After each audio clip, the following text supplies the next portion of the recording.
પછી હવનો મોટા મોટો અન્નનો રાજા મીઠું મીઠું મીઠું એટલે કે નમક. જો, એમાં મીઠું બે વસ્તુમાં બે ત્રણ વસ્તુ ના આવે. પૂરીમાં તમે નાખતા છો. હા નાખવી.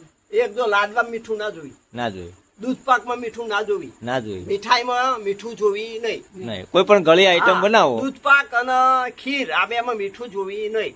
તો કોઈક એવો હોય ને તો એને આપણે એવું કહેવાનું કે ભાઈ તમે દૂધ પાક જેવા છો, વાહ ભાઈ વાહ. તમે ભાઈ ખીર જેવા છો. હા હા. એટલે જો હોશિયાર માણસ હોય તો એ કળી જાય કે મને મીઠા વગરનો ગણ્યો. જો એને એવું ના કહેવાય કે તું મીઠા વગરનો. હા હા. સમજાઈ પડ્યા? કોઈ માણસને તમે એવું ના આપણે એને કહેવાય. એવું કહેવાનું કે ભાઈ તમે તો દૂધ પાક જેવા હો તો એને સારું લાગે. હા હા. પણ મૂર્ખા લઈને કે મને મીઠા વગરનો ગણ્યો. હા હા. કારણ કે દૂધ પાકમાં ખીરમાં અને મીઠાઈમાં મીઠું આવે નહીં. ખીચડીમાં, ભાતમાં, દાળમાં, શાકમાં, બધી આઈટમમાં મીઠું નાખવાનું. એટલે એને રાજા મીઠું એટલે કહેવામાં. અન્નનો રાજા મીઠું હા.